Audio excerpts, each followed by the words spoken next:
That's a good picture, I always too. thought it's good.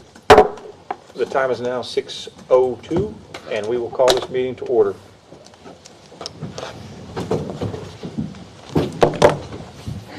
You could join me in prayer. Dear Father in heaven, we lift up our praises to you. As we saw the sky darken today during the eclipse, we were reminded of the light you give us in this world. We owe all we have and all we are to you. Please be with us tonight to guide us in the decisions we make.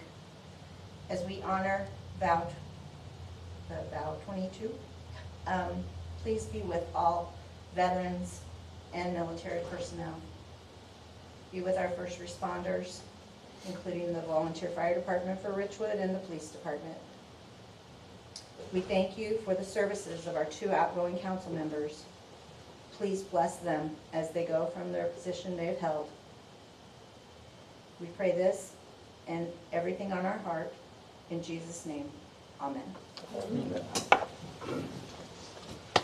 Pledge Allegiance to the flag of the United States of America and to the republic for which it stands, one nation, under God, indivisible, with liberty and justice for all.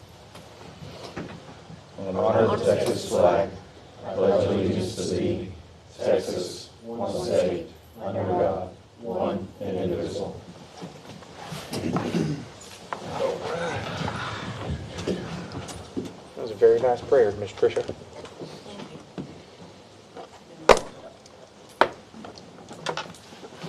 All council members are present. Do we have any public comments at this time?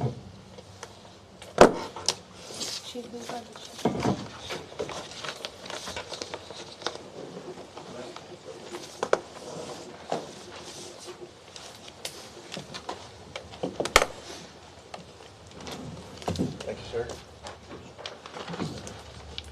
Oh, no public comments. Okay, next on the table is a proclamation for Vow 22 for April 13th, 2024. This proclamation states, I, Michael Durham, by the authority vested in me as mayor of the city of Richwood, Texas, hereby proclaim April 13th, 2024 as Vow 22 Day. Whereas on April 13th, 2024, Vow 22 will be showing support and bringing awareness to veteran suicide during their event in Lake Jackson, our neighboring city. And whereas Vow 22 is a group of friends, families, and veterans that have been affected by post-traumatic stress disorder in some way. The organization seeks to prevent veteran suicide through community awareness, camaraderie, interaction, and communication with veterans. And whereas according to the VA Suicide Data Report in 2012, there is a national average of 22 suicides per day, or 8,000 a year.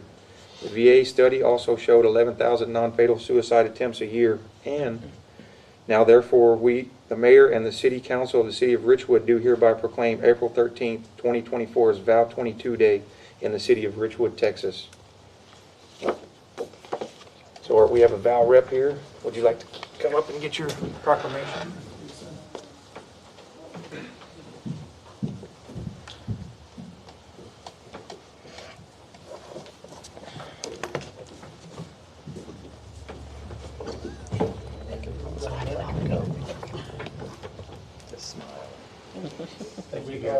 We'd also like to invite you to come and read this proclamation on Saturday if you are able to. Okay. I'll just have to check the schedule. I know it's busy, but I'll do my best. Okay. Thank you guys Yes, sir. for what you do. I'll be Thank there. you.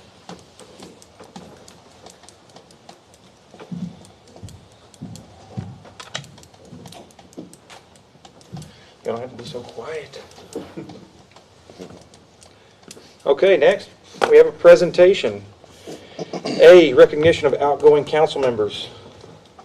Number 1 will be Mike Johnson, position 1, 2018 to 2024. Let's go up, Mike. Next will be Mr. Escalante, so we'll go up there. Oh,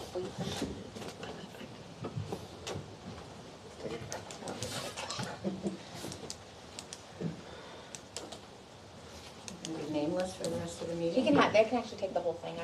I don't need that. We're just trying to save money. I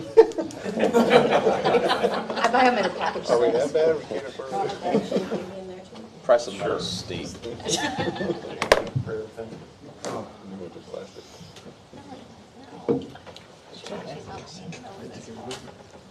Me neither. One more? Can you take it?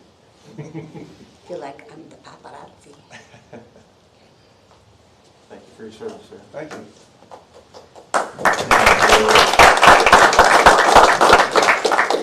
Mr. Escalante.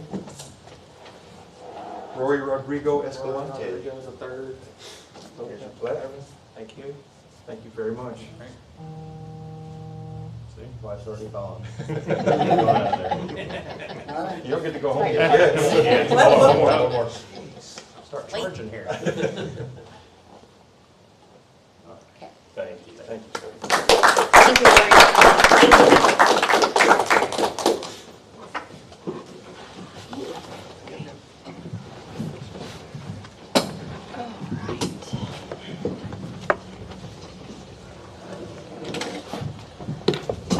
Before we move on from those two, I just would like to say both of you council members have kind of helped me progress to where I am today, and I do appreciate everything you've thrown in this mix and helped us out. So if you do have any spare time in the future and want to enlighten us with some of your beautiful ideas, feel free to. So thank you guys very much. Okay, next we have fire department report. Speaking of your spare time in the future, I know that volunteering for your community is a hard thing to fill that gap. So when you do have time, I got just the job for both of you. Did you, yeah, I didn't I get did anything. send it to you When? this morning. Email, I know, I'm checking right now, I don't have anything. record it. Let's see. Yeah. I remember sitting with Mike at the church during Harvey and his son, and we were talking. I was out married at the time, and I said, "Yeah, you should come down and volunteer, get a counselor or something." I didn't know anything. Yeah, sorry, Mike. Took you there. If I had anything to do with that. We need to run this guy off. This guy seems interested. Oh, you and Michael Coombs. Yep. Should be on its way.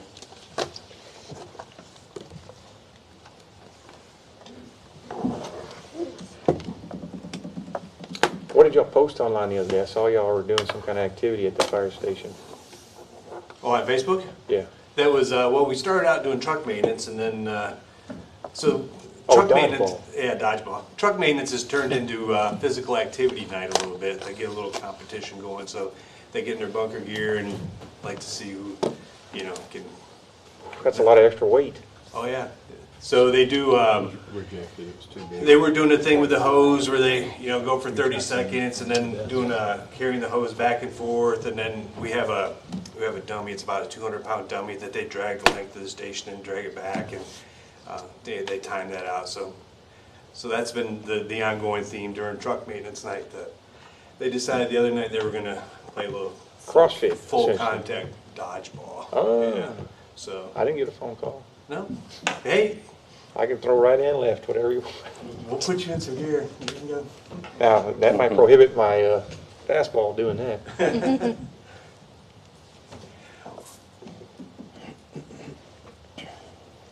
You didn't find it? I didn't get it today. You were on the I have not same- gotten an email from me today. His phone said it was too large to send, so he's gonna do it from his desk. We can, give it a minute, I guess. So I guess one thing we can talk about is, last time we were talking about volunteers and getting volunteers in, and since then, we have lost a guy, in a good way. He retired after 20 years, so, Chris Jones, and he's part of the presentation, so we're down a guy, but on the good side is we have two prospects, good prospects. They're part of the city. They've been here a couple of years. One guy, a young single guy. Another is a married guy that lives over in San Saba. Seemed very interested, very energetic. So, like we talked about before, from day one until you know, until they are ready to be a full interior firefighter, we're looking at, you know, anywhere from 1 to 2 years. Wow. So, There we go. but we look at, you can skip a couple of slides ahead. You can keep, yeah. There's Chris's presentation. You know, Chris had over 20 years with us. He did jump out for a couple of years, went over to Sweeney, where we had a house. He did continue with Sweeney for a couple of years as their guy. But then he left and he came back to us. Chris filled the position as our safety officer, did a great job, you know, keeping firefighters to basically not run with scissors, right? So, but Chris did a great job for us. We wish him well. You know, and you know, we told Chris that, you know, a whole firefighter's biggest job is to teach young firefighters how to become whole firefighters. So, you know, he did a great job at that. So we presented him with a nice, that's a coin rack, and we're going to order him. Brazoria County Firefighters Association has coins for each department, so we're going to get him a set of coins. And then I got an inside line to someone who makes quilts, so we have him a firefighter's quilt as well. So then next slide. Just wanted to cover, we didn't have our quarterly presentation at the end of the year. We were busy, but we did have a very successful Christmas event. 200, 300 people. We lost count, but it was a pretty good time. It was such a good time. We've got Santa booked for next year for that Saturday, I think, or that Sunday actually.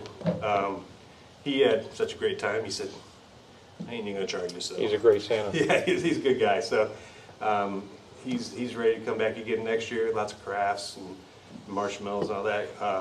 Kroger's came through for us. They had a big donation of refreshments, marshmallows, all that good stuff. Just a great turnout.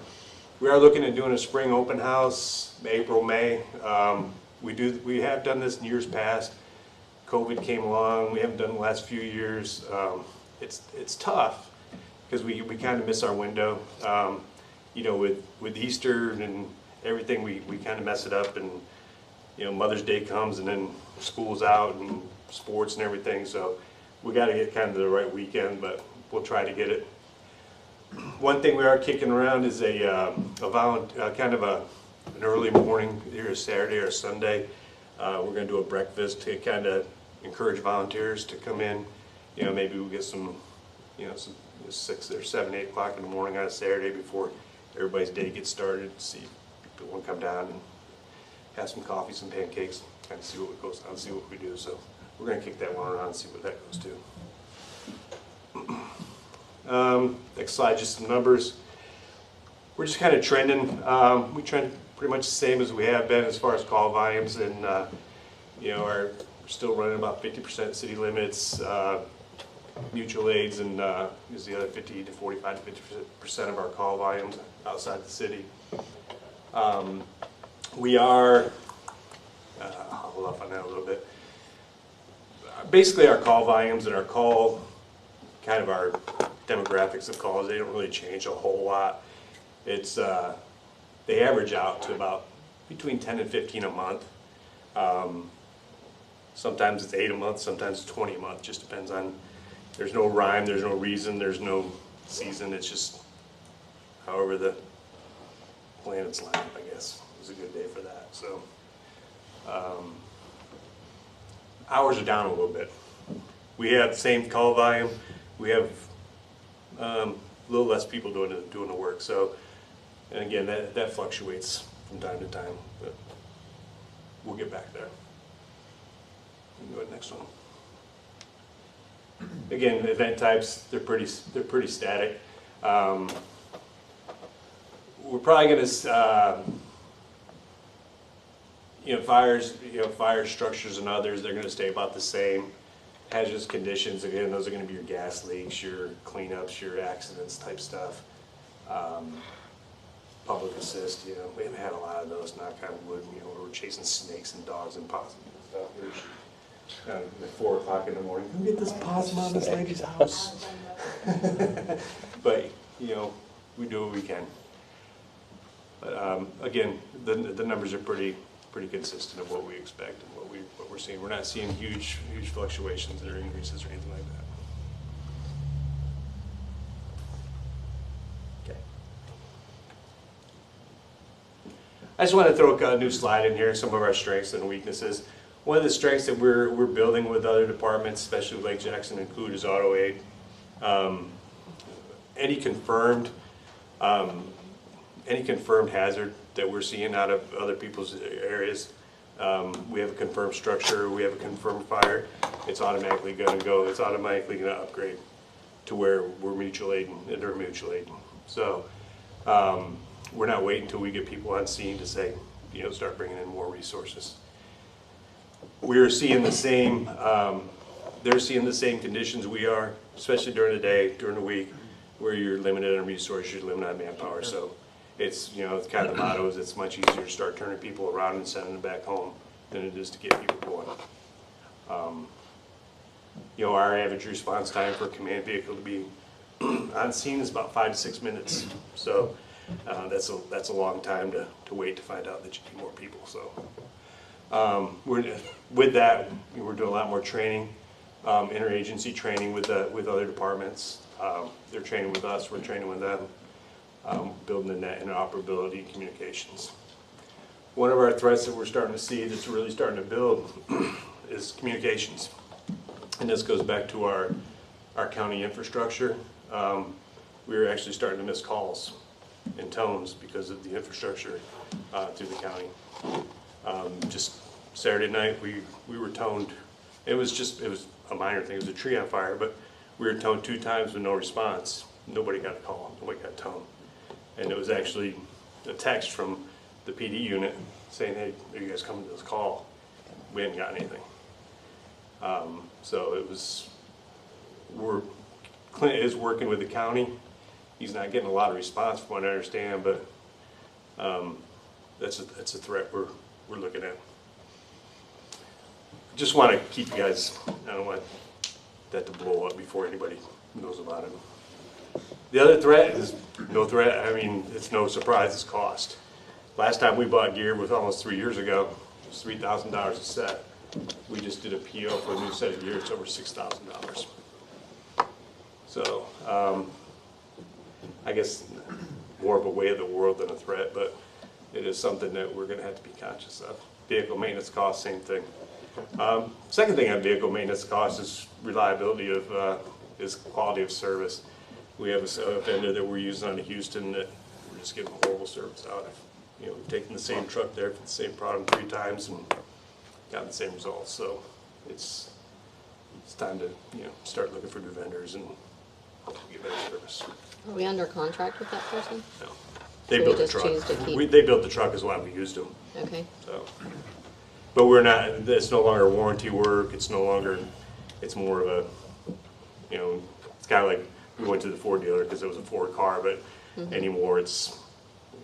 We're willing to start looking around and maybe using somebody local. But the other problem is you got to get somebody to drive it up there, and then you got to get somebody to go back up there, and it's in South Houston, so it's. I imagine there's some certifications to be able to work on a fire truck.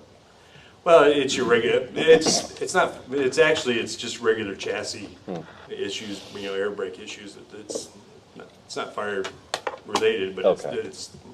I mean, there's still certifications. Yeah. So I put this in there. This is your guys' presentation. I'll forward it back out, but this is the same slides that we've always had in there that you saw last time. It just talks about our membership and all that. We don't have to go through it, but I just left all that in there. Those 2? Yeah, the rest of it's the same stuff. Okay. Talks about our equipment. Did you guys this time include anything about funds coming in, funds going out? We talked about that last time. So that it would give us a little bit more visibility and help us to make better decisions when additional funds are requested. No, and I remember us talking about that now, and I didn't include that. I apologize. Okay, no problem. If you want, Mark, and council, we can just include that in the budget Yeah. as part of the budget presentation. Okay. Well, I want to say thank you. Everybody in Richwood loves you guys. I mean, it's such a wonderful thing that we have a volunteer fire department.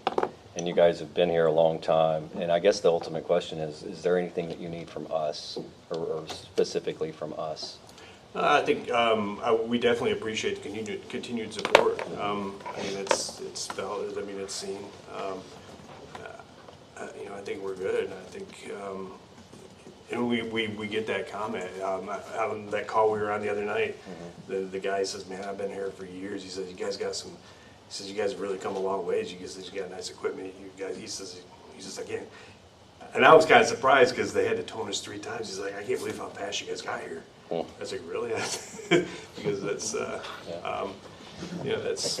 But I do, you know. And last do like the time- sport. Do like the, you know, showing up for our events is cool.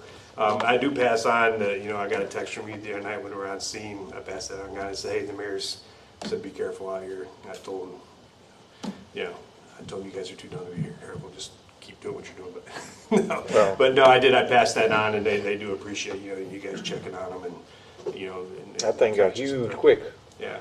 Oh yeah. I saw it when it was like a trash can size fire, and Yeah. I think last time we talked, it was about intentional recruiting efforts, and I see that you guys are starting to do some Yeah. intentional recruiting efforts. So, and What's I your would- ultimate goal, I guess, as far as size? Because So 10-man crews, where are you? if we could get two more guys in, 2 full active members, it's you know, when we talk about volunteers, you know, if we had 20 guys, we'd have to outfit them, we'd have to train them, we'd have to, you know, we're kind of at a happy place if we got 2 more guys in, or gals. I mean, and again, we'd be pretty good with 11 to 12 people. Okay.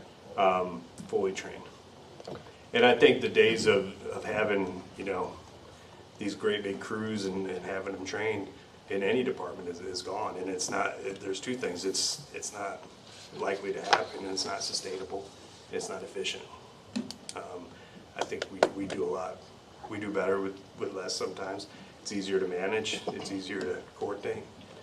Just gotta be a little more. So you'd like to get 2 more guys in the next 6 months, but it'll take you about 2 years to get them fully certified? Yeah, Okay. yeah. So that was the main thing that I gathered just from the initial recruitment effort for Mike and I was your recruitment is an initiative, maybe something that you're looking to improve. Just from I didn't see it on there, just from my institutional knowledge, what are the requirements? Do you have to be a city resident to be a volunteer fire department? Because that I Yeah. feel would limits your ability to find qualified candidates. And I only give this as an example. A reserve police officer doesn't have to be a city resident. We say a resident or not a city resident, but a resident of Richwood or its ETJ.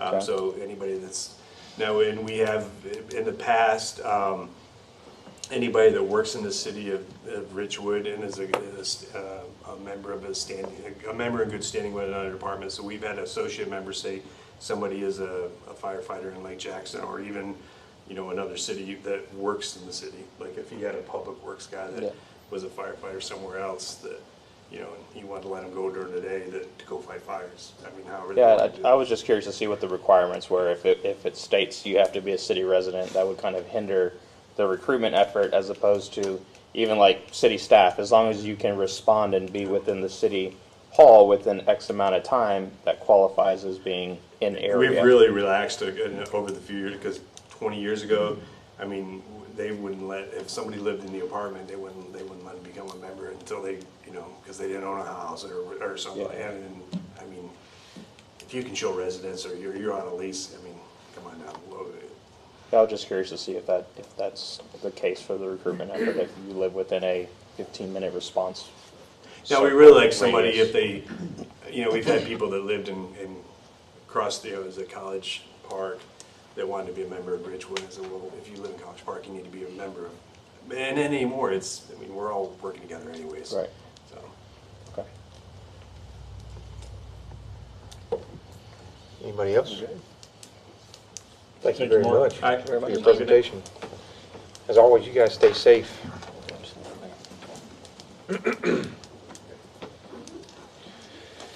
Okay, next we have our consent agenda. A is a budget report, February 2024. B, appoint Steve Mesker to the Crime Control and Prevention District Board. And C, approval of minutes from regular meeting held on March 11th, 2024. I'll make a motion to approve the consent agenda. Second. All in favor? Aye. Aye. Let the record reflect the motion carries. Did I hear- believe we have some guests here for item C, so if I can, I'd like to make a motion to move item C up in place of item A Second. and reorder. Okay, for the discussion and action? Yes. Okay. Second. Let's go ahead and do that. Got a second from Mr. Jones. Second? Yep. Okay, and all in favor for that? Aye. Okay, let's go ahead and do that. I didn't hear, Mike Johnson, if you did approve of all three of those consent agendas. Sorry. I raised my hand. Okay, I apologize. She saw me. Okay, since we're going to move to C, discuss and consider awarding bid number 24-001Q, request for qualifications for waste and wastewater impact fee study update. So this is, council, this is a requirement by state statute. Once we implement impact fees, they have to be reviewed every 5 years. So gone through the process and received qualifications from Strand Associates and also Freeze and Nichols. You guys were provided those to review, and we're here to make a decision. Do they want to come up? I mean, they're just here really probably for any questions or unless they want. Yeah, I Is had there anything? questions. Oh, well, does anybody have any questions in regards to this? So you're saying this is something that we're required to do every 5 years? Has to be reviewed, yes, sir. Just reviewed? The new study. Not a new study needs to be done? Well, Okay. it I has thought to I read be- it said 10, but, Kind of got to roll through the motions of population and, you know, just any changes throughout the city and make sure that those fees are represented properly. So, yeah, once you implement the impact fees. it's- Cliff, I went through like the whole 200 and something slides, and, you know, great information about the city of Brenham and all these other examples, but it says we're considering awarding a bid, but I didn't see an actual financial monetary amount of what the I bid can was answer that. for. So when we do a request for qualifications, we cannot Yeah. go based on price. That's what we've requested is their qualifications. So when we're choosing a firm, we go based on their ability, not how much they're going to charge us. When we do a request for proposals, which is a different kind of award or bid award, then they will provide prices that we can go by and compare. But for this kind of professional service, it's customary to do a qualification request. And that is just for professional services. And I think Ryan Tinsley could probably add to that a little bit. Yeah, for I you. mean, I think they're both qualified. We just, it's, you I'm don't go just based on looking at the price. monetary amount, We didn't ask for price. kind of the cart before the horse, but, okay. We don't have an open checkbook here, guys. Exactly, so that's why I was asking, like, what's the price of the bid before we start looking It's at? not that kind of bid. No.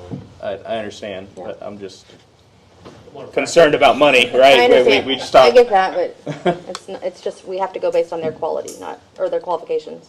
Yeah, I think they have a track record. I mean, it's good.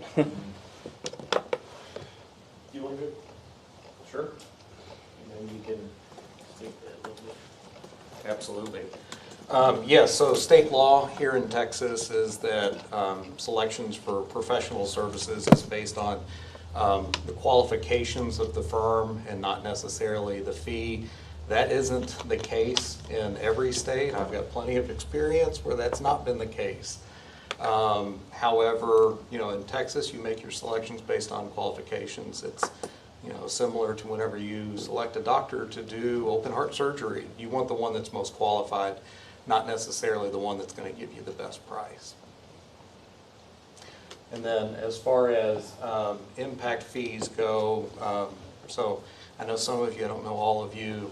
My name is Ryan Tinsley. I'm with Strand Associates.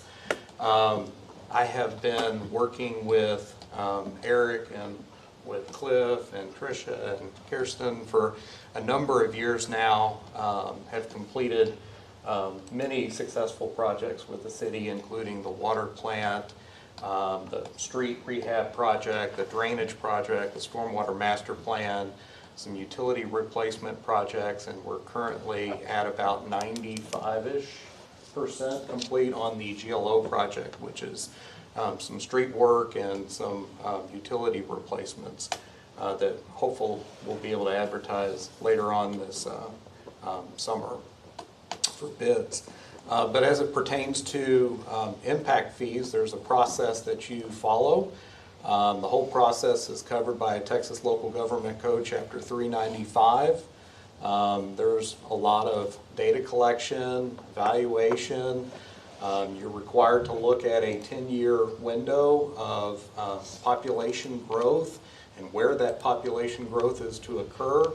You identify projects and pull together a capital improvements plan with cost opinions, and then you run through the financial analysis to determine what the maximum amount for the impact fees for water and wastewater should be. As Cliff mentioned, this process has to be updated every 5 years, so that 10-year window that you're looking at is adjusted every 5 years. And so maybe some of the growth that was expected 5 years ago didn't happen, or maybe it did happen, or maybe when you're looking 10 years out, that projection is just a little bit different today than it was 5 years ago. So we have plenty of history performing this service, as well as the majority of the work is less about the process and more about pulling together a detailed capital improvements plan for the city and for the next 10 years to meet the growing demands of the city. And we have plenty of history with that as well. So I'm available to answer any questions you may have on the process or our history with it. How many of these have you performed for Richwood now?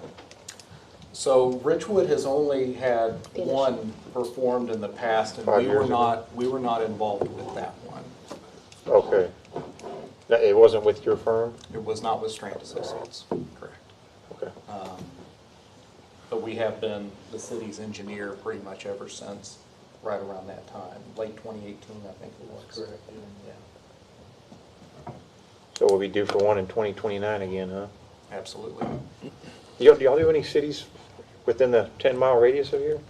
So we are currently also working in Sweeney and Brazoria. Okay. Have y'all performed those with them for more than once? They do not have impact fees yet. Actually, I'm scheduled to give a presentation on impact fees in Sweeney in just a couple weeks. Okay. So they're contemplating it. They might have a few more mosquitoes than us. And a lot more water problems. Yes. Way more. Yeah. So, Cliff, I mean, currently we use Strand for pretty much all of our, they're pretty familiar with our infrastructure, I guess you would say already? Yeah. Okay. So to that point, Cliff, who does the city recommend? Based on the work that Strand has done for us recent years, I would think they're probably a little bit better equipped with the knowledge, and I think Ryan and I were talking about we could see a positive impact of cost because of that. Say the 10-year study, projected study, I mean, how are you implementing that for Richwood? Because we're kind of limited on our growth and land availability. So we're limited on growth. So how much are we projecting growth when we don't have the land across the street that's 400 or 500 acres? The larger neighborhood that has homes only takes water, not wastewater. So I'm just curious to kind of see what are we assessing as an impact when we're limited on growth just by geographic footprint. Yeah, so one of the very first steps is working alongside the city to come up with a set of land use assumptions. And what we're going to look at is the land that's already been developed, the land that's available to be developed, and the likelihood that that land will be developed to some degree over the next 10-year period. We use population density projections as part of that too, to determine the number of connections that might come online within the next 10 years, whether those be simple, just water connections or water and wastewater connections. We can also lean a little bit on information provided by the Texas Water Development Board, or even the HGAC. There's a number of different planning entities that kind of predict what populations may do. However, what we have seen trends elsewhere is that they severely underestimate the level of growth that many of the communities we serve are seeing. And so we have that information available to us. Ultimately, working with city staff, we may come up with a different projection altogether. Sounds to me like oh, go ahead, sorry. I have a question. Does your report take into account upgrading water plants, wastewater treatment plants, getting infrastructure to these other places that you're going to be doing this research on? Absolutely. The impact fees are intended to cover off-site improvements. So let's just say a large development came in over across the street. They would be covering the cost of all the infrastructure improvements within the development. But based on TCQ requirements for connections, you're required to provide so much water production, storage, elevated storage, pumping.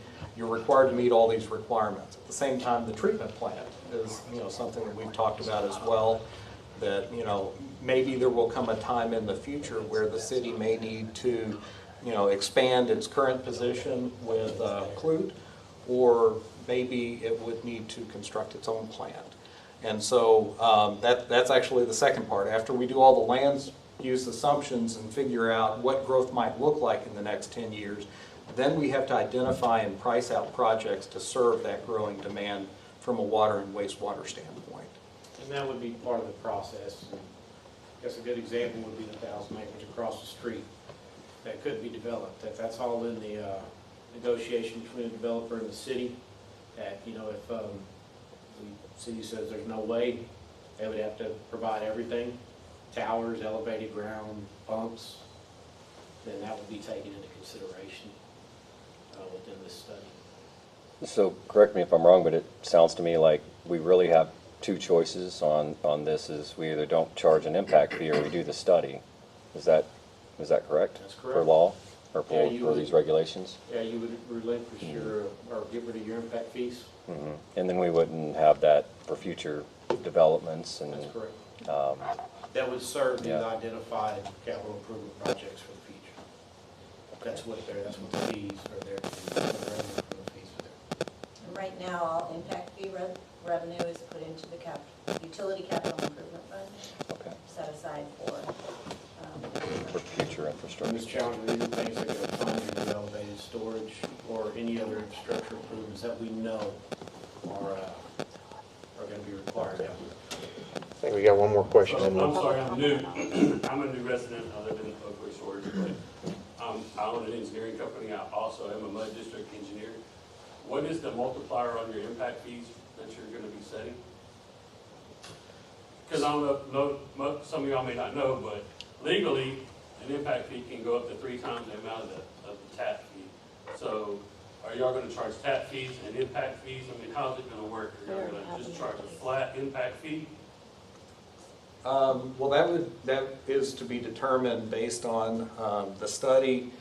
The study, again, identifies the growth potential over the next 10 years, the projects needed to serve that growth potential for the next 10 years. So you've got a cost and a number of connections there. You divide that cost by the number of connections, and it's expected that, most commonly 50% of the cost would be covered by impact fees. The other 50% would be covered by an increase in revenue coming from those new connections. So the addition of, these lots in your city, you're going to have increases in taxes and utilities that are paid. So that whole calculation tells you what the maximum impact fee for water and the maximum amount for wastewater can be. Ultimately, then, that information is presented to you as the city council to choose to either set the number at that maximum or at any number less than that. And this is all basing on the assumption that the city is providing the infrastructure and the services, right? Because what I've seen current cities around here, and even like Jackson, the larger parent city, and a large developer that went in, they had to provide a public improvement district that the developer didn't want to provide, the water treatment plant and everything, so the city didn't approve it. But I'm assuming this impact fee is considering under the assumption that the city is providing those services and absorbing that, and then providing an impact fee to help cover the cost. So that's one avenue, but wouldn't there also be other avenues like a public improvement district or a MUD? I'm just trying to see, being fiduciary responsible of the city's money on studies. Like, we've done a lot of studies.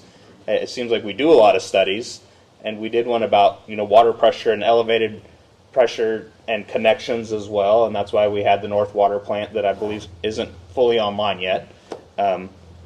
So I'm just kind of curious to see, this is, for my clarification, this is only one avenue of the city providing everything, but we could also go, if there was a developer, to say you have to provide a public improvement district or you have to provide a MUD district before we approve. Yeah, so what we tend to see, for one, most cities at this point do have impact fees. And what it sometimes leads to is a negotiation with the developer. If a developer comes in and they know that they're going to have to construct an elevated tower within their development, the city can negotiate with that developer that they go ahead and construct that tower as part of construction of their development in exchange for impact fees. So you would be lessening the amount of impact fees that they would be paying. But an impact fee or a public improvement district, like when I bought my mother's house in Angleton, for example, she's in a public improvement district, so only the residents in that neighborhood pay that PID fee, which is larger than if you were just provided municipal water. Yeah, and I think what you're getting at, Rory, and there might be a bit of a disconnect, is that when they do this is going to be based on projected growth. It's not going to be based on the explosion of like 1,000 acres. Yeah, that's Well, it's not just that. It's the city providing the capital funds for that infrastructure, as Correct. opposed to a developer doing it, and only those residents that live in that area, like in a MUD or a public improvement district, pay for those services that are being provided. I mean, I'll tell you my experience. I live in a municipal utility district, and it's quite a large one. However, as opposed to me just making a one-time payment when I bought my house, a new house, because you buy a house that's been there for a while, you're not paying an impact fee. But when you buy a new house, you're basically paying that impact fee one time. However, in my situation with a MUD district, I have to pay MUD taxes probably forever. Typically those MUD bonds are paid off after a course of maybe 40 years. But by that time, the infrastructure needs to be replaced, and so we're going to be paying on new bonds. MUDs can get a little interesting too, and what is it that they're created to construct? Sometimes developers will create a MUD so that they can finance like distribution improvements within their development, say water mains and fire hydrants and valves and stuff like that. But they still then tie into the city to provide them their water. So there's a need for elevated towers and new wells and booster pumps to be constructed. So each situation is unique, and what we have found that having impact fees adopted as a community tends to help, or at least improve, the city's ability to negotiate with the developer. So an impact fee is paid when the house is bought? One time? No, Monthly. No, it's paid. Well, it's paid one time. It is paid by the developer, but that cost tends to get passed down to the home builder, who then tends to pass it down to the home buyer. Or in the instance with Oakwood Shores, if you have single developments, when they request their But I guess their so an water impact tap, fees in they lieu will of pay an having impact a fee with PID or whatever MUD or set there. anything like that. Yes. Correct. Yes. So any new sewer or water tap is charged that impact fee. Those are the only two services that we have fees attached to. So basically, council, anytime you have a utility that needs to be delivered, the ways and means of that delivery and cost are going to be passed down either through the MUD the utility district or our impact fees. The impact fee was basically designed to help cities recover that cost of delivering these services, not just collecting on the service itself, because we were losing money on that. That's why it was developed. We also knew with the growth that we were looking at further capital improvements needed down the road. Water plant was one of them, which was a certainty. Your elevated storage is going to be a certainty. And so we want to try to prepare for that the best we can, bring in revenue other than hitting everybody on there. And we just increased the fees, correct? Or within the past? No, Not we impact fees. updated them. We initially enacted them. Okay. Last never year during changed budget, we updated tap fees. Tap fees, yeah, that's what I'm saying, like new connection Impact fees fees. But went that's up. not this. The impact fees were on the 15th. Would it help if I put the fee schedule up? Sure. So this is our current, like, impact fees. Shoot, sorry, full screen. So this is just water side. This is charged on any new development, based on meter size. So this will get reevaluated. So when a house is built, currently, one house, probably a 3/4 line, it's about $2,400. That's correct. On both ends. Well, so like in just Oakwood, it would just be the water side. But Okay. then they would have an additional fee here. Right. If they accept wastewater, or they just We charge had wastewater. no- Just charge it, they don't accept it, they just charge We it. haven't collected any sewer impact. Because we haven't developed yet. So whenever, if we are advertising to a developer to develop that property, would this be beneficial? I guess would be the question to the council members, would this be beneficial to the developer over some other city developing, those, that the impact fee is already there? I guess is the question in my mind. What's the benefit, in other words? I don't understand your question. To us or the Yeah, developer? I'm sorry. What's the benefit of this impact fee? Of awarding this? For us or the developer? Both? No. For us is we're not incurring that cost. We'll get if we have a big development, we'll get $156,000 to go towards infrastructure. It's additional revenue, which if you don't get it from there, you're going to get it from raising the rates on everybody. Yeah. Mm-hmm. Yeah. If we don't It's have it one yet. way we can recover. Or more bonds. Yeah. Or So do generate you have, revenue do you have for- to have this study to show the developer the reason why? Is Well, that- you have to do this every 5 years. So 5 years, By state. 5 years ago, Yeah. council. Because we to have collect the impact. impact fee, Yeah. this Yeah. is required by law. That's why we're talking about So this this. has to Well, stop. I built a house, and I will tell you that the $2,400 or whatever I spent was pretty insignificant to the overall Yeah. building of the home. And as Ryan said, most cities do charge impact, Yeah. so it's not a competitive thing. One of the things we'll show you at the very end of the impact fee study is what we call our waterfall slide. We include a slide that shows a waterfall of impact fee amounts that are being assessed by your neighbors. And so that's an opportunity for you to see, okay, well, this is what was calculated as the maximum amount. So, looking at the waterfall, to stay competitive from a development standpoint, where would we need to set this number in order to attract development interest? Yeah, council did opt to take the maximum amount of impact fee we could charge when they were implemented. Council does not have to do that if they don't wish to do so. I think at the time, generating revenue was a pretty big priority for these upcoming projects, but. And I will one more thing about that. As was shown in the earlier fire department presentation, with the increase in cost going from $3,000 to $6,000 for those apparatuses, the cost on everything in the water and wastewater industry has gone up significantly since 2019.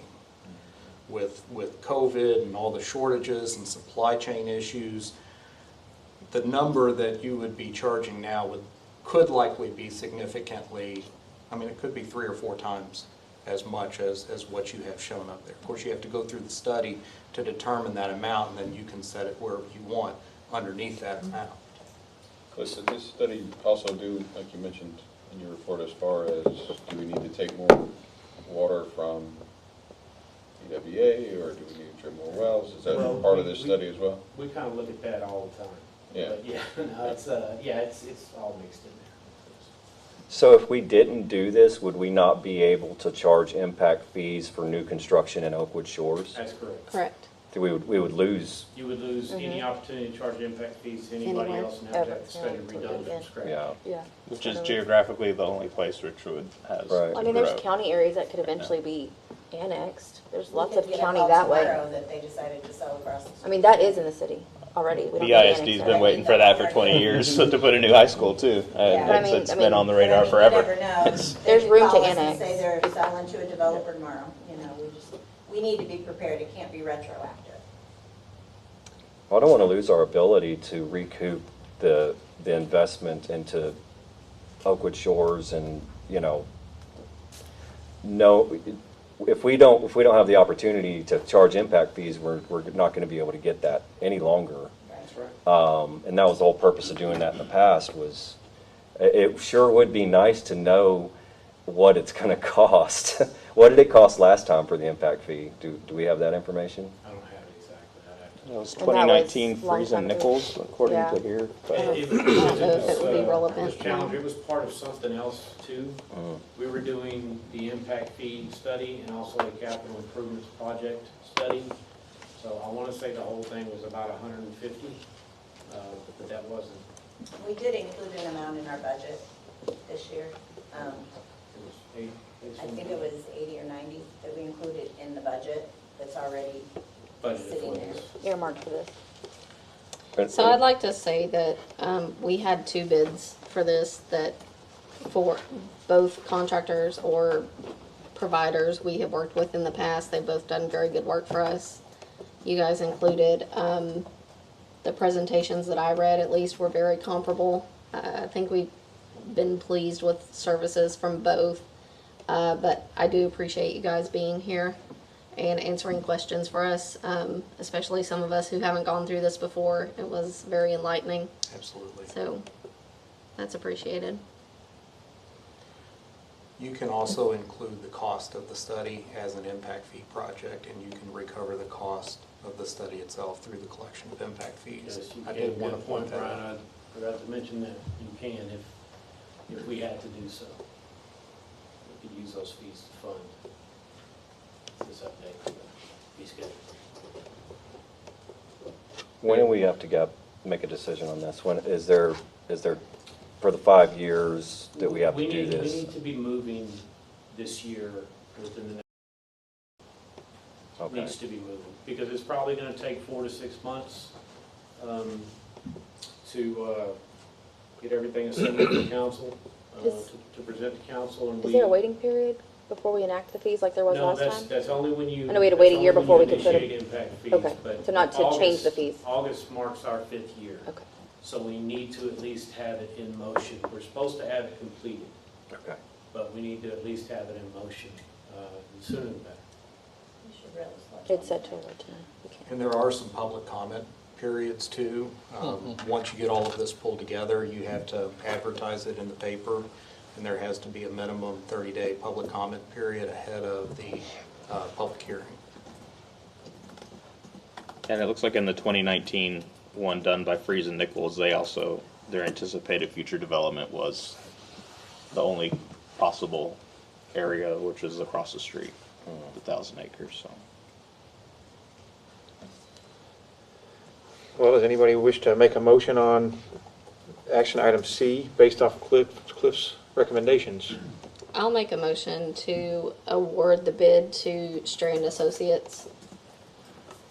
Second. Okay, all in favor? Aye. Aye. Let the record reflect, the motion carries.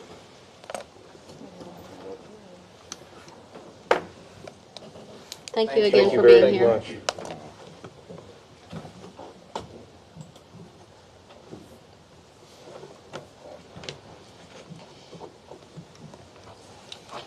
I'm sure it'll be in the paper past the comics and obituary in size 1 font, huh?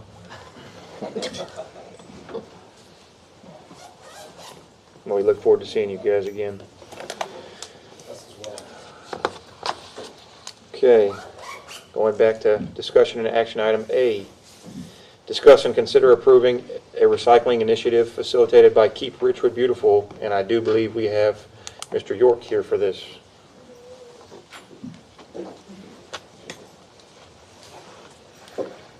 And before Mr. York comes up to the podium, I want to also enlighten council that he was out picking up trash Saturday, stopping traffic with his right hand, like Superman out there. I appreciate what you did, sir. No problem, that's what I do.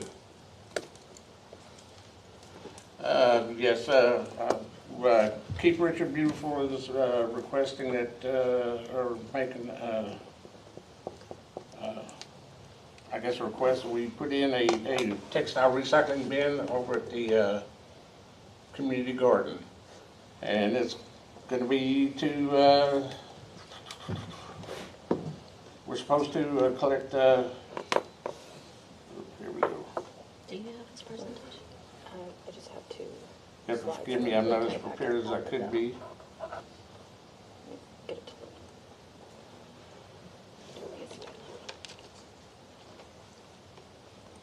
We're supposed to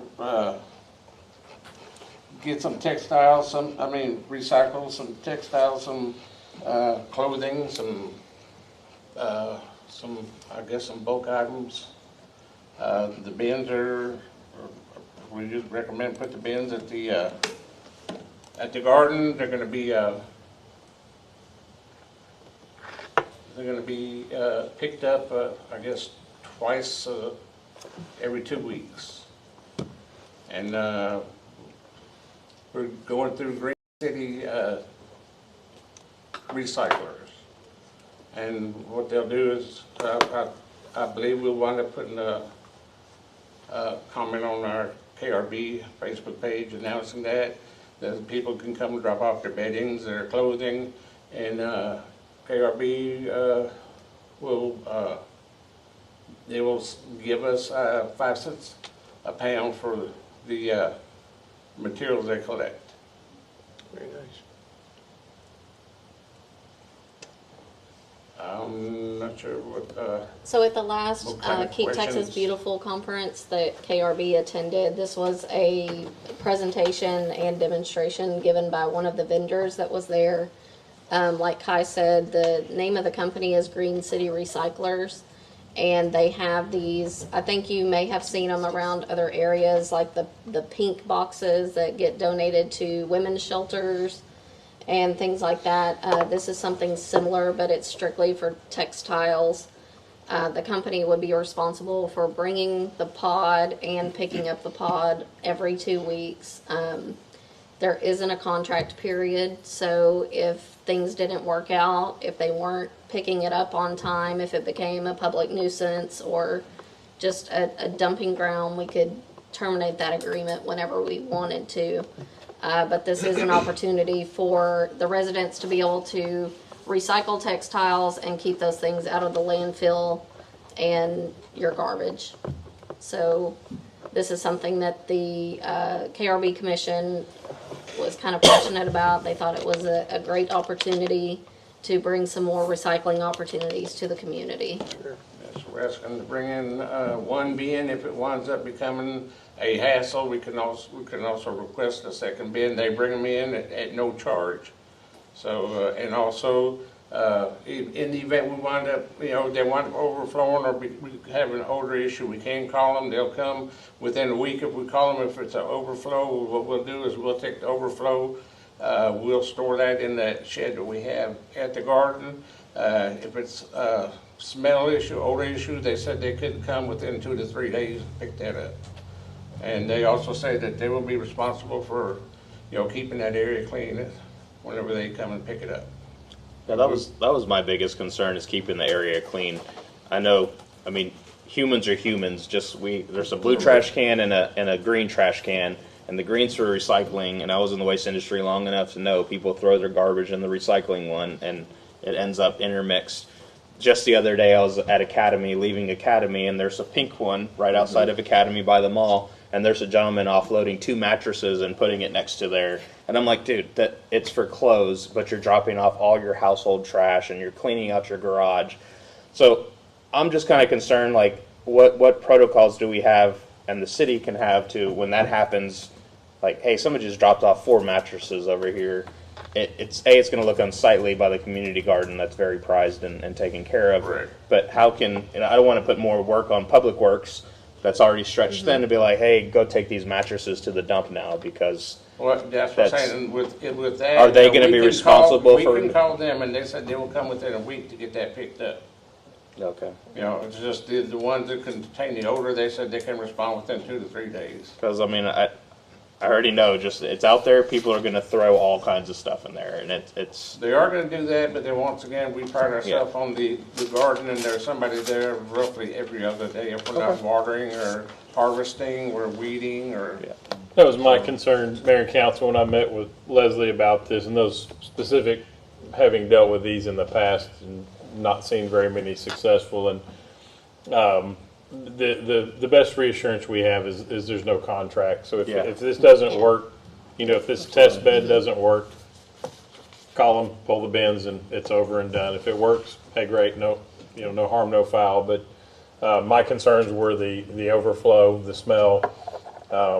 Inevitably, you're correct. Somebody's going to come dump car batteries there, and so on and so forth. So, I believe we've covered all the bases as far as being able to check out of the program at a moment's notice. Yeah, there's no obligation. You can cancel it at any time. And like Kai said, they will come and pick up as needed.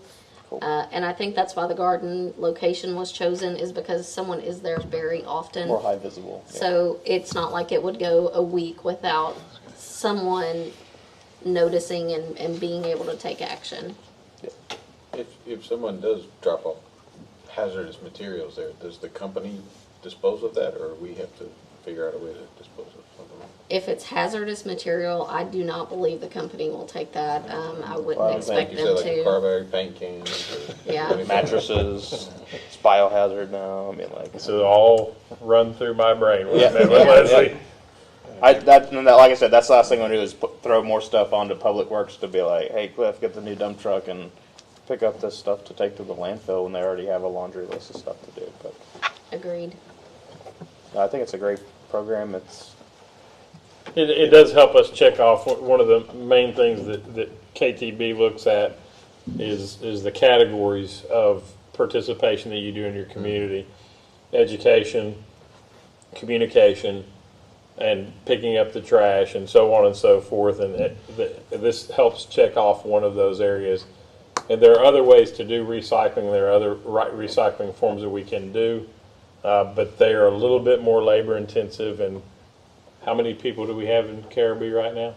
Right now, you're looking at 4. 3 or 4. 3 or 4. So I think it's our best case scenario to keep us in the hunt for the KTB. So this is for clothes though, right? Like clothes, This it's not is actually for clothes and recyclable. kitchen items, you know, just. They do recycle the clothing. It's textile recycling. Right, I'm just saying it's not like water bottles. No. It's No. clothing and. It's not your green bin stuff. It's, yeah. You have plenty of room over there for it? Oh, yes. Okay. We have plenty of room. We'll put it in the parking lot. That's what I'm saying. We've got plenty of room there. Okay. And they even said they have no issue with us putting, the KRB logos on them or, I think we can check back with council periodically, maybe quarterly, and See if how there, that's if, it, going. if there's not a problem and if it is viable, at 5 cents a pound, it's something for KRB to keep up and running and so on and so forth. But if at some point it becomes unsightly, then we can just bring it to council immediately. Okay, does anybody wish to make a motion? I'll make a motion approving the recycling initiative for Keep Richwood. I want to support KRB with their desires and, so I'll second it. Okay, all in favor? Aye. Okay, let the record reflect. You get yourself a textile bin, Mr. Ty. Thanks, Kai. Thank you very much, sir. Pray for no mattresses. It's gonna happen. Unless that's- Get ready. People just see a green bin, it's gonna be free for all. Boat hole. Set up the Richwood flea market there soon. Keep Richwood classy. Okay. Next is discuss and consider approval of the revised interlocal agreement for the collection of taxes between Brazoria County and the city of Richwood. So, Kristen Bolanek, who is our assessor collector, sent this to me last week to put it on our agenda. They're increasing our cost from 32 cents per parcel of land to 36.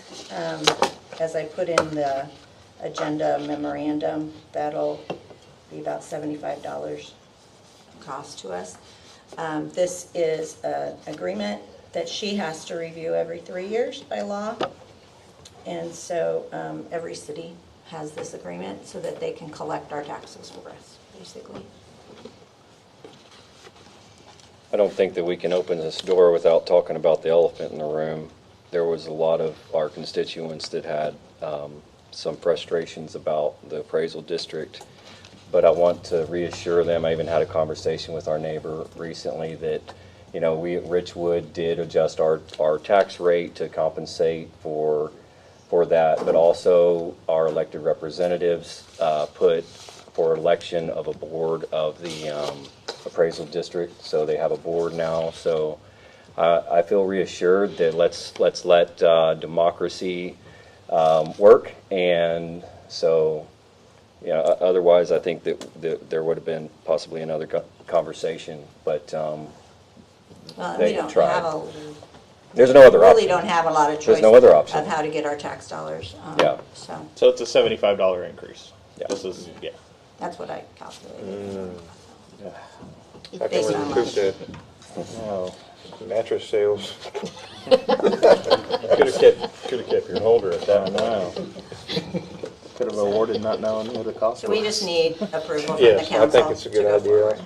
I'll So, make a motion to approve item B. we have a Second. second. Okay, all in favor? Aye. Okay, let the record reflect the motion carries. Were you the second, Chairman? The ward? I did. Okay, sorry. He beat him. Right. Feel like I'm on Okay. Family Feud. He's getting his last opportunity to Yes. stick it. That'd be a good idea. A little like Yeah. Okay, so discussion and action item D, discuss and consider appointing mayor pro tem. This is for next month. There's a possibility that I may not be here due to another child coming into the world. You aren't needed. Well, and next month is the month we normally appoint the new mayor pro tem, so Yes. preemptively getting ahead of that, I suggested we probably go ahead and appoint, since he may not be here for the time. And I was just making a suggestion, Ms. Reynolds would probably be up next, so if council approves it, I think she would make a good mayor pro tem for the line, so we just need to take a vote on that. I will second. We need Not a- it. We need a first. We need a first. You want to first it? Sure. I will Make a make a motion. motion to appoint Councilmember Reynolds as mayor pro tem next month. Do I have a Second? Second. All in favor? Aye. Your Let final the- bows, both of you. Record reflect. Don't you know that? Mayor pro tem will be Ms. Reynolds. In the event I'm not here. Somehow wouldn't be helpful. Okay. We don't have any No. items removed from consent agenda. Okay, it is now 7:10, and I think council will move to go into executive session. I don't need to read all that, do I? No. Okay. You have Can your you sign agenda? that? Don't. Yes. Yes, can you sign that and give it to her? She'll show her. Well, you tell Ms. Malonic that we want her 7.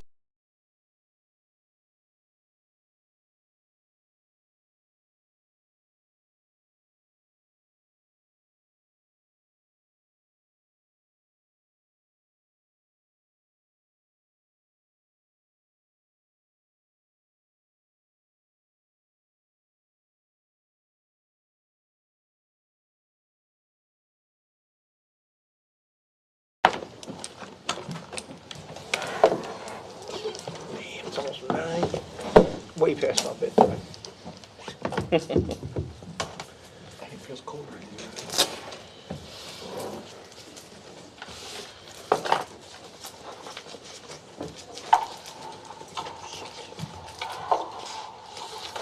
What you got going on there? Our meeting, I watch it, see if it freezes. So, Okay. I have the audio back on. Now, it's back. I cut it off while you were gone.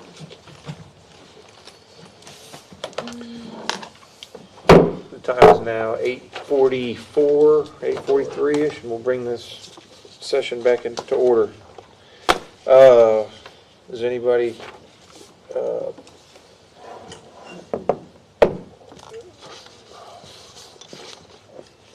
in regards to our executive session, does anybody wish to make a motion? I'll make a motion. I make a motion to approve extending or renewing the city manager's contract effective April 2024 through April 2027 as written in the copy we were given in executive session, with one addition in section 2.5. And that is just to make the insurance provider generic versus listing TML for obvious reasons, with a 5% pay increase. And the $50 or whatever. Well, as is written. Okay. That was written in the contract. Second. Do we have a second? Okay, well, all in favor? Aye. Aye. Nay. Let the record reflect, we have 4 ayes and 1 nay by Councilmember Challenger. So the motion carries. Got it. Okay, I'll finish writing that up so we can get everybody going with their busy lives. You here for 3 more years, buddy? Thank you, sir. Okay, we did the action. Next is capital improvements projects update. Council, this week, the ARPA projects, the emergency generators, South Water Plant, electrical subcontractor, has installed the stub ups for the electrical conduit going to the booster pump slab. I have reported that Matula have been off site due to an emergency situation, but they're back on site doing some dirt work, getting prepared to pour that slab. Generators, the executed contracts have been sent back to Strand to be distributed to the contractor. We got our copy. They're currently working with the contractor the council awarded the construction contract to for free times for pre-con meetings and startup. Our MITMOD project kickoff meeting with GLO, Strand, Public Management, and city staff was conducted on 3/20. Currently, Public Management is wrapping up an environmental review. This is primarily to make sure that we're not stepping on any established wetlands or anything like that with the project. We don't see any, it shouldn't be a problem. We're anticipating the release of funds for this project to take place somewhere around the 1st of June. After that, we can start establishing a bid schedule for the project. I have put out public notice to residents in Glenwood Bayou, essentially extending my apologies because the construction will probably, we anticipate awarding in August. Construction will probably fire off somewhere in the September to October. So we're going to be doing construction over the holidays. They will have no streets, and we're going to have all kinds of stuff torn up over there. It's going to be bad. But I did emphasize to the residents that I don't believe that the city's in a position to be able to afford to wait to put this off to get past such an event because of increasing costs, and what we're planning for the project to cover might be just mere part of what we can if we hold off for 6 months to a year. Mm-hmm. So we're proceeding with this schedule as fast as we can, essentially. The GIS mapping is complete. I'm still working with the new maps. Plan to bring that in May to show council. The map's somewhat Google Map overlay. It's a little bit generic looking. It's not impressive to look at, but the information is very much impressive. You can add a lot of information for any asset that you want with regards to water, wastewater, streets, or drainage. So it's proving to be really a neat tool, and we have a lot of information to add. It's gonna take years to get the maps up to date. I mean, dates of fire hydrants, dates of valves, manufacturer type, leak locations, repair locations for 4 different sets of infrastructure. So it's gonna take a while, but we're currently working on the water, and we'll just stay on it. Fuel tanks are gone. They're gone. Who took them? Huh? Who took them? It doesn't matter at this point. They don't They're care. gone. So yeah, we were able to get this taken care of. I want to inform council, I didn't want to alarm anybody. We had a secondary leak in that diesel tank. It did not get out on the ground. It didn't get out into the ditch. We were able to contain it. We repaired the leak so they could haul it off. We did have some I additional. jinxed it. I'm sorry? I jinxed it at the last meeting. Yeah, right. Well, we had some additional absorbent that had to be hauled off. I don't think it's going to be that big of a financial impact, but it is currently down. We're going to continue to work on pulling the walls down. Then once we do that, we'll inform council of the space that we're working with, and based on expansion of the shop, the more I think about Rory's idea about Connex buildings, that might be the better option as far as the cost and what we're ultimately going to use the buildings for. Okay. So we'll take a better look at it once we get everything cleaned up. And within the next couple of weeks, I think we'll be able to having that conversation by May. Okay. And other than that, that's all I have. All right. Thank you, sir. Next, we got city manager's report. Council, you have the report in front of you. It's pretty much the same thing as Friday's, except for the removal of the tanks with a pretty picture there to go by. That's all I've got. All right. Councilmember Johnson. Yeah, I'd like to say thanks to KRB this last weekend out there picking up trash. Did a great job. Appreciate it. You always do a great job. And then, yeah, 6 years. I think we've done more than kick the can down the road. So it's been fun. Thank you. Thank you, sir. Oh, yeah, one other thing. Every face in this room has changed except one. Cliff is the lone survivor. So, congratulations, Cliff. Thank you. Councilmember Challenger. You wish to add? Thank you to Mike and Rory. I don't know if we'll see you at the next council meeting. I'm not sure. I think we have to show up, right? Yeah, they'll be Yes, here. you Yeah, show up No? to- For at least a turn short in. time. No. Yeah, well, anyway, thank you. And They're already done. thank you for everything that you guys have taught us newbies. And hopefully you're handing the reins over with us trained enough. So, but you're going to let us call you if we need something? That's all I have to share. Thank you. You're going to hit the reject button. Councilmember Reynolds, would you like to add anything? Yes, I'd also like to thank KRB, Kai and Denise, are y'all still? Yeah. Thank y'all for your trash bash efforts. I was unable to attend, but saw the pictures online, and it looks like y'all did a great job and had some decent support and some attendance, so that's always good to see. I also would like to thank Mike, Big Mike, and Rory for your contributions and your guidance and your mentorship as a newcomer to this world. And that's it. Thank you. Councilmember Escalante. Yeah, Final call. thank you all for the past 4 years. Eric, getting the city in the shape that it is now, and the staff as well. I've seen the city go in a lot of good positive lights and continue doing the same. People change all the time, And, you know, I hope those rains continue in the positive light, so, thank you. Thank you very much. Councilmember Fountain, you have a big smile. What's going on? I was just thinking lasting.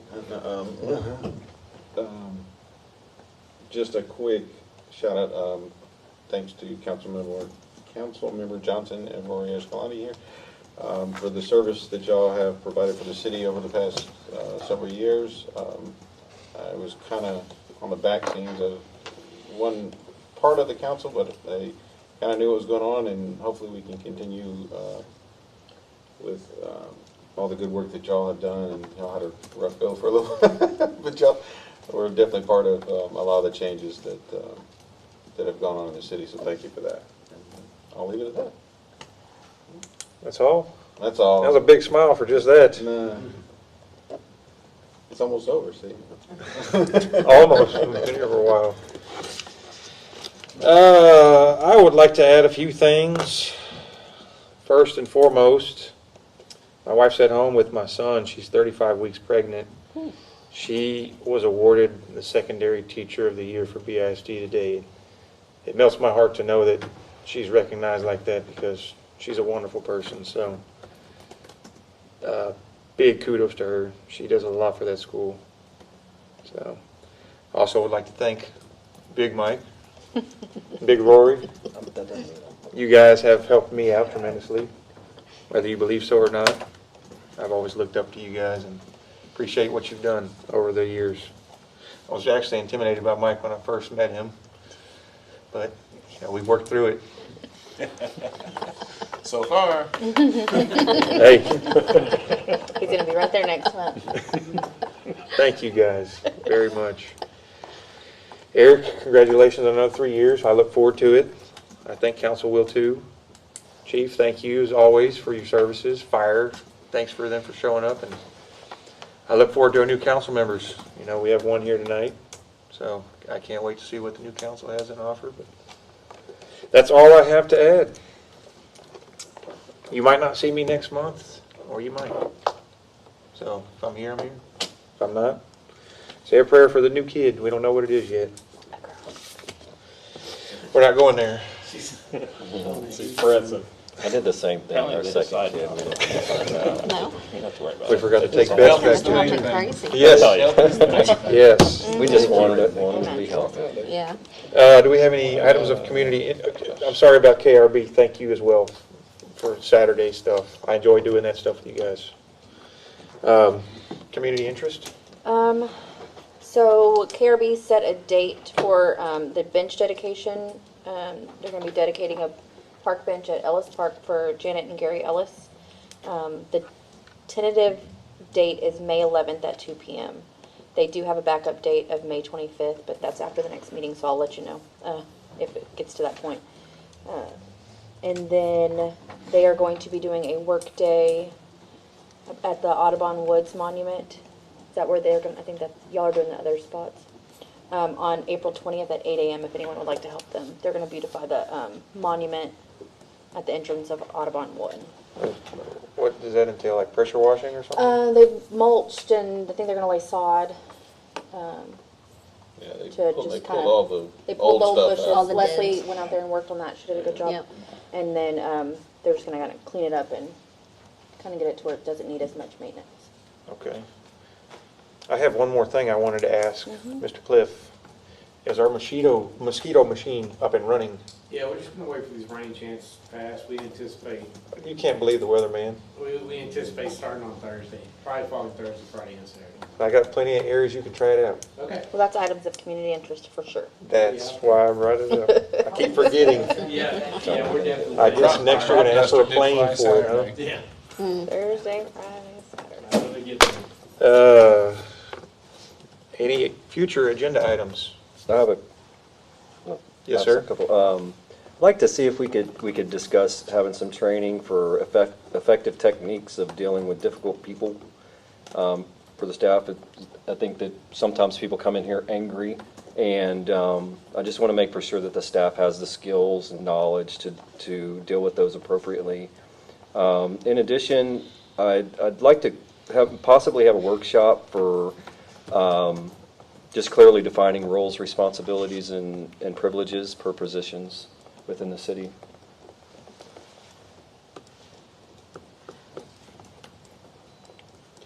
Have any other future agenda items?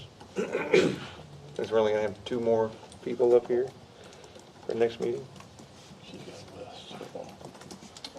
We will do the BWA appointment. That position is coming open since the current position is, has been elected to council. We will appoint liaisons for boards and committees, so start thinking about where you'd like to serve. And then KRB is re-reviewing their 5-year plan, and then finalizing that at their next meeting, and so we'll have it on the May meeting for presentation. Did you say, be thinking about this? Speak up to the microphone so people can hear you. We need Well, volunteers. if you want, we'll have fire department liaison, Keep Richwood Beautiful liaison, and CCPD liaison available. Or Okay. We'll shuffle that up and see if anybody wants to serve. That it for future agenda items, guys? Okay. Time is now 9 p.m. Marathon. With no other business to address, this meeting is adjourned.